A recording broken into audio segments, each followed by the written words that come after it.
Mi hermana, mi vientre de alquiler, decidió quedarse con mi bebé. Ahora es mío, dijo. No discutí. Dejé que las facturas médicas se acumularan a su nombre y luego la demandé por incumplimiento de contrato por $250,000, cuando el juez congeló sus cuentas.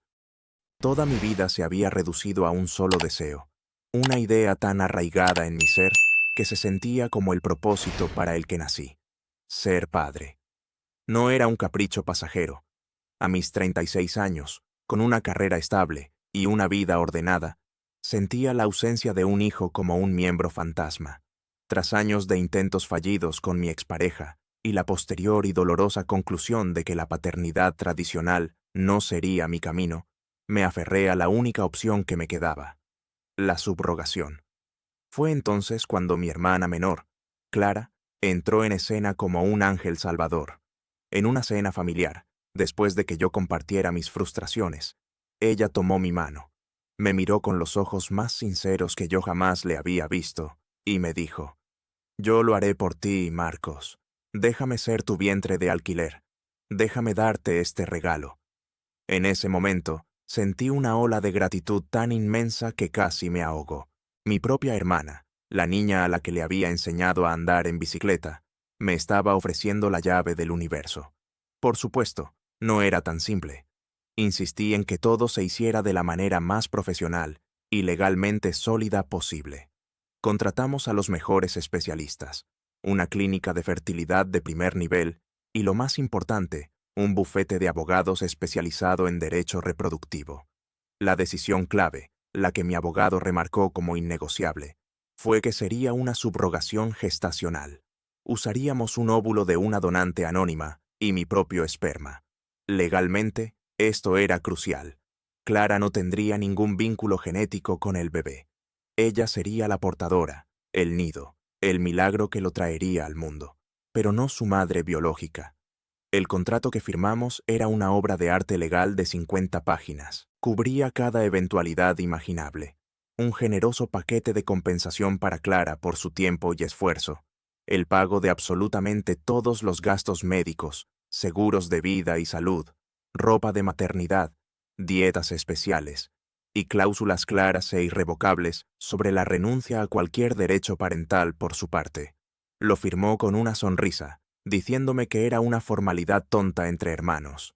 Y yo, en mi felicidad, le creí. Los siguientes 9 meses fueron los más felices y a la vez más tensos de mi vida. Me dediqué en cuerpo y alma a cuidarla. Cumplí con cada cláusula del contrato y fui mucho más allá. Le preparaba comidas, la llevaba a cada una de sus citas médicas. Le compré una membresía en un spa para masajes prenatales y me aseguré de que no le faltara absolutamente nada. Asistí a cada ecografía, maravillándome con esa pequeña mancha borrosa que se convertía poco a poco en mi hijo, en mi pequeño Leo. Clara parecía disfrutar de la atención. Se reía de mis nervios de padre primerizo y publicaba fotos de su vientre en redes sociales, con hashtags como «Mejor tío del mundo» y «Cietos haciendo un milagro». Hubo quizás un par de banderas rojas que ignoré deliberadamente. Una vez, bromeó diciendo: «Con todo lo que me estás consintiendo, a lo mejor me lo quedo». Nos reímos, pero su risa sonó un poco forzada. En otra ocasión, se quejó de que la compensación económica no reflejaba el vínculo espiritual que estaba formando. Lo achaqué a las hormonas y le compré un regalo caro para animarla. Estaba tan cerca de mi sueño que me negaba a ver cualquier cosa que pudiera ensombrecerlo.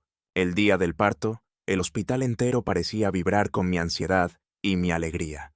Estuve a su lado, sosteniendo su mano, susurrándole palabras de aliento, aunque creo que eran más para mí que para ella. Después de horas de tensión, finalmente ocurrió. El llanto agudo y fuerte de un recién nacido llenó la habitación, y mi corazón se detuvo y reinició en un solo segundo. Era perfecto. Lloré sin control cuando la enfermera me lo puso en los brazos. Mi hijo, Leo, era real, era mío. Todo el esfuerzo, todo el dinero, toda la espera, todo había valido la pena. Miré a Clara, agotada en la cama, con lágrimas de gratitud en los ojos. «Gracias», le susurré con la voz rota. «Clara, gracias. Me has dado el mundo entero. Ella me miró, pero su expresión no era la que yo esperaba. No había alegría, solo una extraña y fría determinación. La enfermera se acercó con unos papeles y dijo alegremente: «Bueno, papá, en cuanto la mamá firme aquí, el bebé es todo tuyo para llevarlo a la nursería». Fue entonces cuando mi mundo se hizo pedazos. Clara se irguió un poco en la cama, miró a la enfermera, luego a mí, y con una voz tranquila, casi casual, pronunció las 5 palabras que se convirtieron en el himno de mi pesadilla. He cambiado de opinión. Ahora es mío. El tiempo pareció congelarse en la habitación del hospital. El alegre pitido de los monitores se convirtió en un sonido agudo y burlón. La enfermera me miró. Luego a Clara, con una confusión total, sosteniendo unos papeles que de repente parecían inútiles. La cara de mi hermana era una máscara de suficiencia. Ella esperaba que yo gritara, que suplicara, que armara una escena. Esperaba que mi dolor se desbordara y me hiciera parecer un loco inestable frente al personal del hospital, dándole a ella el papel de víctima serena y madre protectora. Le negué esa satisfacción. Miré a mi hijo, Leo, que había empezado a removerse en los brazos de la enfermera, ajeno al cataclismo que acababa de desatarse. Luego, miré directamente a los ojos de Clara, y vi la verdad. Esto no era un impulso hormonal, era un golpe de estado fríamente calculado. Toda mi pena, todo mi pánico, se cristalizaron en una sola idea. La guerra no se gana gritando. Asentí lentamente, una única vez. Saqué mi teléfono del bolsillo, busqué el número de mi abogado y dije con una voz que no reconocí como mía, tan calmada que daba miedo: «David, soy Marcos. Ha pasado. Activa el protocolo de incumplimiento. Estamos en el hospital». No discutí con ella. No le dirigí ni una palabra más. En su juego de ajedrez, ella acababa de mover su reina. Yo acababa de derribar el tablero. Las siguientes horas fueron un infierno burocrático. El personal del hospital, atrapado en medio, llamó a sus propios asesores legales. Mi abogado, David, llegó en menos de una hora, con el rostro serio y una carpeta llena de copias de nuestro contrato. Clara, por su parte, se negó a firmar cualquier documento que autorizara mi paternidad o el alta del bebé a mi nombre. Se aferró a la posición de madre biológica de parto, creando una pesadilla legal que mantenía a mi hijo como rehén en la nursería del hospital. David fue claro conmigo en el pasillo. Legalmente, el bebé es tuyo, Marcos. El ADN y el contrato gestacional son irrefutables, pero el proceso para que un juez emita una orden de entrega puede tardar días, quizás semanas. Ella va a usar ese tiempo para atrincherarse. Y fue entonces, escuchando a mi abogado, cuando la estrategia completa se formó en mi mente. La venganza no sería solo recuperar a mi hijo, sería un desmantelamiento total y metódico de su vida, usando el mismo contrato que ella creía poder ignorar. Mis padres llegaron al hospital esa tarde, no para apoyarme, sino para actuar como emisarios de Clara. Mi madre, con los ojos llorosos, me llevó a un lado. «Marcos, por favor», susurró. «Es tu hermana. Ha creado un vínculo. No puedes ser tan cruel de quitarle al bebé así. Busquen una solución, la custodia compartida». La miré con incredulidad. «¿Custodia compartida? Mamá, ella no es la madre. Es una portadora que está incumpliendo un contrato y secuestrando a mi hijo». Mi padre fue más directo. «Deja el drama legal, Marcos. Esto es familia. Arréglalo. Clara está muy sensible». Apoyaban a la criminal. Alababan a la secuestradora. En ese momento entendí que no solo había perdido a mi hermana, sino a toda mi familia. «Se acabaron las negociaciones», les dije. Clara tomó su decisión. Ahora yo tomaré las mías. Al día siguiente, David envió una carta certificada al abogado de Clara y al departamento de facturación del hospital. La carta era una obra de arte legal. Citaba la cláusula 14b del contrato, la sección sobre incumplimiento.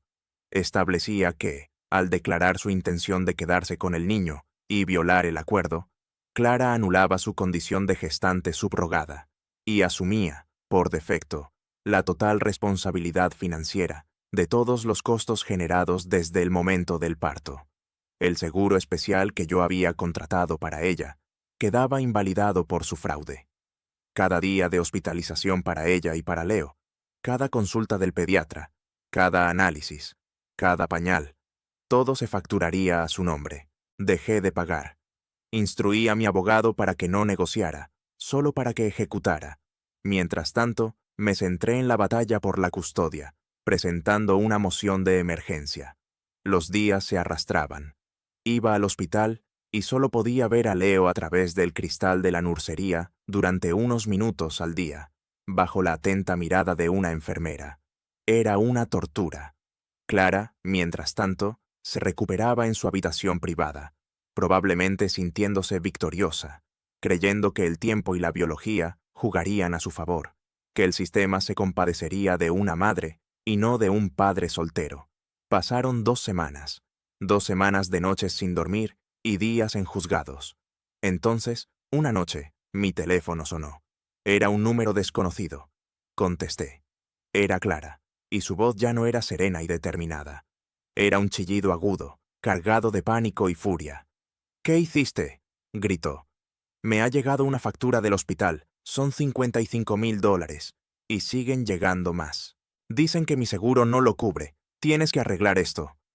Me quedé en silencio un segundo, saboreando el primer indicio de su pánico. Era el sonido de la realidad derribando su puerta. Con la misma calma helada de la habitación del hospital, le respondí. «Yo no hice nada, Clara. Simplemente dejé de evitar que las consecuencias de tus actos te alcanzaran. El contrato es claro». Y colgué. La primera grieta en su fortaleza acababa de aparecer. Y yo tenía un martillo legal de $250,000 listo para derribarla por completo. El pánico en la voz de Clara fue el primer indicio de que mi estrategia estaba funcionando. Después de esa llamada, desató un bombardeo de mensajes y llamadas perdidas. Pasó de la furia a las súplicas en cuestión de minutos. Un mensaje decía: «Eres un monstruo, Marcos. Me estás arruinando la vida por un capricho». El siguiente: «Por favor, hermanito, no podemos hacernos esto. Piensa en el bebé. Necesita a su mamá. Su bebé». Cada vez que usaba esa palabra, mi rabia se solidificaba un poco más. Guardé cada mensaje, cada correo de voz amenazante, y se lo reenvié a David. Eran más clavos para su propio ataúd legal. Mis padres, por supuesto, no tardaron en intervenir. Se presentaron en mi apartamento una noche, sin avisar. Mi padre intentó usar su tono autoritario de siempre, diciéndome que ya bastaba de jueguecitos legales, y que debía actuar como un hombre y asumir mi responsabilidad. ¿Mi responsabilidad?, le respondí, mi voz peligrosamente baja. «Mi única responsabilidad es con mi hijo, a quien tu hija mantiene secuestrado. La responsabilidad de esas facturas es de ella desde el momento en que decidió cometer un delito». Mi madre apeló a la lágrima fácil. «Está sola, está asustada», sollozó. «La vas a dejar en la calle, a ella y al niño». Era increíble. Vivían en una realidad paralela donde Clara era la víctima y yo, el verdugo. «El niño no es suyo», repetí, sintiéndome como un disco rayado. «Y ella no está sola. Los tiene a ustedes, que la apoyan en este delirio. Así que ayúdenla a pagar sus facturas». Les cerré la puerta en la cara, el corazón martilleándome. La soledad era aplastante, pero la certeza de mi causa me mantenía en pie. Mientras Clara se ahogaba en las consecuencias financieras inmediatas, David preparaba la ofensiva principal. Nos reunimos en su despacho, un lugar que se había convertido en mi único refugio. «La audiencia para la orden de custodia de emergencia es en una semana», me explicó, señalando el calendario. «El contrato gestacional y el ADN hacen que sea casi un trámite, pero ella lo va a pelear. Mientras tanto, hemos redactado la demanda civil principal». Puso frente a mí un documento grueso, intimidante. $250,000. Es la suma de la compensación estipulada en el contrato por incumplimiento malicioso, más el reembolso de todos los gastos médicos y legales, los costos del proceso de fertilización y daños punitivos por el trauma emocional y el fraude. No la presentaremos aún, esperaremos al momento oportuno. Era mi bomba nuclear, lista y esperando la orden de lanzamiento. Por ahora, mi único objetivo era sacar a Leo del hospital. Atrapada y desesperada, Clara cometió el error que estaba esperando. Lanzó una campaña en una de esas páginas para recaudar fondos. El título era lacrimógeno. Ayuda a una madre soltera a luchar contra un hermano cruel que quiere robarle a su bebé Milagro. La historia que contaba era una obra de ficción desgarradora.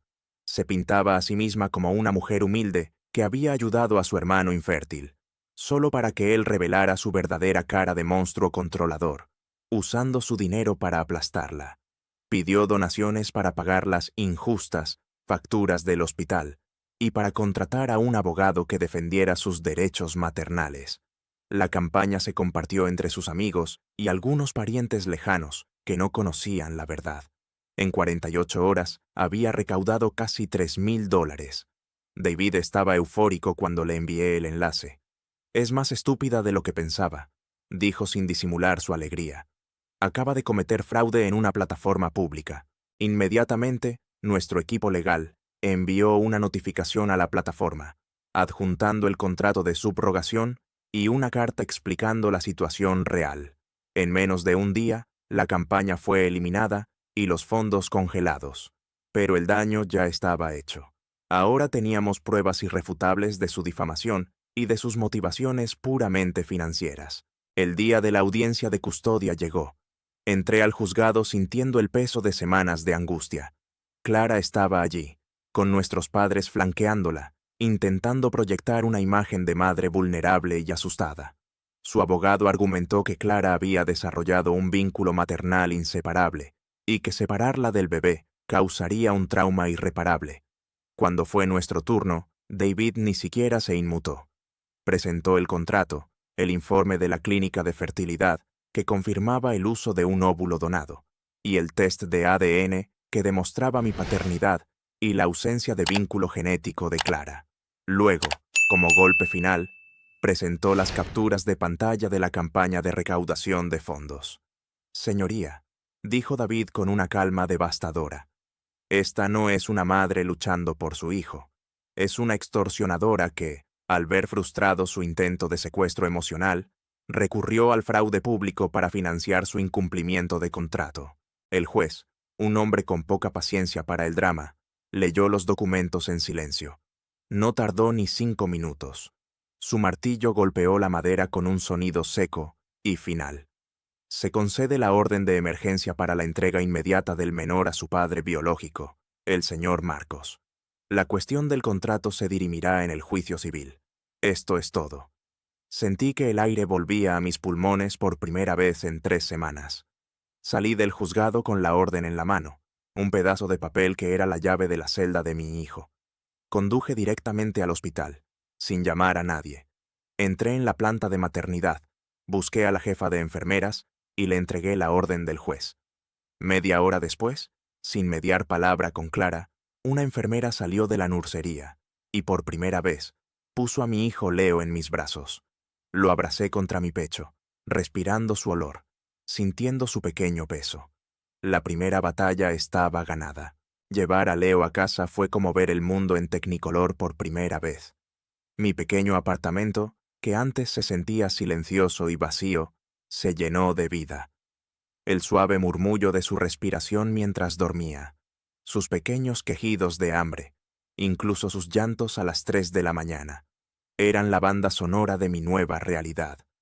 Las primeras semanas fueron un borrón de pañales, biberones y un amor tan profundo que dolía. Cada vez que Leo apretaba mi dedo con su manita, sentía una oleada de propósito que borraba todo el cansancio. Estaba agotado, sí, pero era un agotamiento feliz. Era la vida que había soñado, la que Clara había intentado robarme. Y mientras yo aprendía a ser padre, ella aprendía lo que significaba la palabra consecuencias.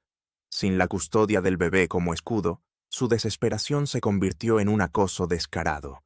Empezó a aparecerse fuera de mi edificio, a esperarme en el estacionamiento de mi trabajo. No se acercaba, solo se quedaba allí, mirándome. Una presencia fantasmal y amenazante. Sus mensajes se volvieron más oscuros, mezclando súplicas con veladas, amenazas sobre contarle a todo el mundo la clase de persona que era yo. El punto de inflexión fue cuando un día, al volver de una revisión con el pediatra, me la encontré sentada en las escaleras de mi portal. Se levantó de un salto al vernos. «Solo quiero verlo, Marcos», dijo, sus ojos fijos en el portabebés. «Un minuto, por favor». Su voz era lastimera, pero sus ojos tenían un brillo calculador que ya conocía demasiado bien.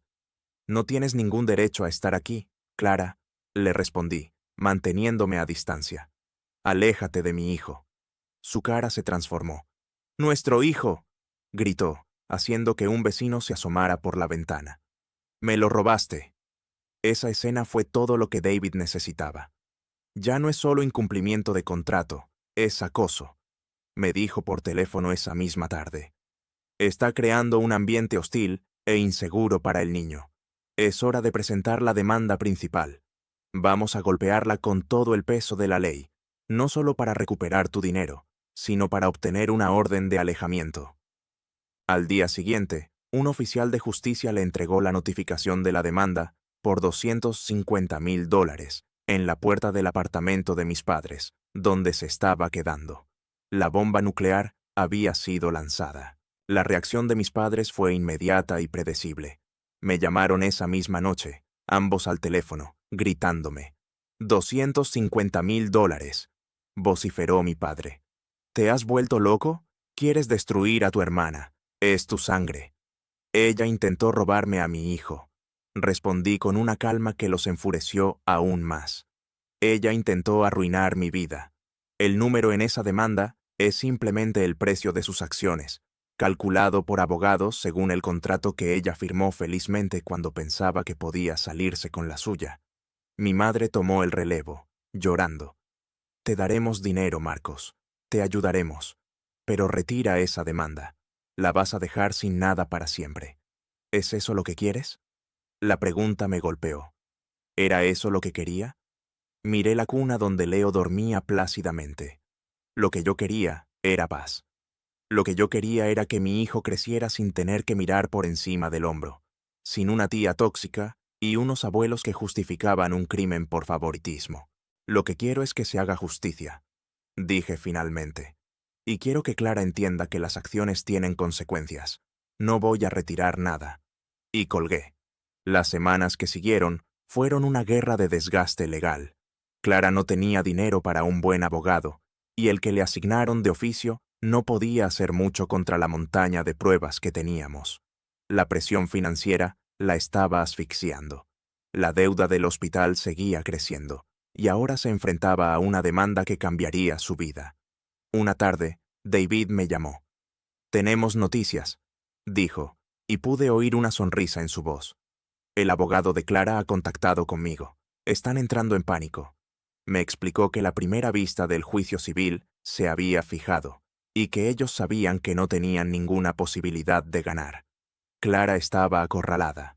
Y entonces David me comunicó su oferta, la bandera blanca que Clara finalmente se veía forzada a ondear. Ella está dispuesta a firmar la renuncia permanente e irrevocable de todos sus derechos parentales y a someterse a una orden de alejamiento de 100 metros de ti y de Leo, de por vida. Hizo una pausa. A cambio, pide que retires la demanda civil de los $250,000. Me quedé en silencio, procesando la oferta. Era la elección final. Por un lado, la justicia financiera, el dinero que me correspondía y que la haría pagar por cada lágrima y cada noche de insomnio. Por el otro, la libertad, la garantía legal de que desaparecería de nuestras vidas para siempre. El dinero o la paz. La miré a Leo, que balbuceaba en su alfombra de juegos, ajeno a la decisión que sostenía todo su futuro en la balanza. La oferta de Clara resonó en mi cabeza durante días. David, mi abogado, me había aconsejado tomarme mi tiempo. «Legalmente, podemos aplastarla y probablemente ganar la mayor parte de esa demanda», me dijo. «Pero tienes que preguntarte qué es lo que realmente quieres al final de todo esto». Y esa era la pregunta del millón. Pasé noches en vela, meciendo a Leo en mis brazos, mirando su rostro tranquilo mientras dormía. Una parte de mí, la parte herida y vengativa, quería ver a Clara en la ruina. Quería que pagara, literal y figuradamente, por cada gramo de dolor que había causado. Quería que el peso de su traición la aplastara financieramente por el resto de su vida. El dinero, los $250,000, se había convertido en un símbolo de justicia, una forma tangible de medir el daño que había sufrido. Pero entonces, una noche, mientras Leo me sonreía en sueños, lo entendí. El dinero mantendría a Clara atada a nosotros. El proceso judicial podría durar años, con apelaciones, audiencias y una constante comunicación entre abogados. Sería una herida abierta, supurando veneno en nuestras vidas indefinidamente. Miré a mi hijo, y la respuesta se volvió clara como el agua. La verdadera victoria no era el dinero. La verdadera victoria era la paz. Era asegurarme de que Leo creciera en un ambiente libre de la toxicidad de Clara, libre de su manipulación y de su sombra. Llamé a David a la mañana siguiente. «Acepto la oferta», le dije, «pero con dos condiciones innegociables. Primero, el acuerdo debe incluir una cláusula de no difamación y no contacto, a perpetuidad.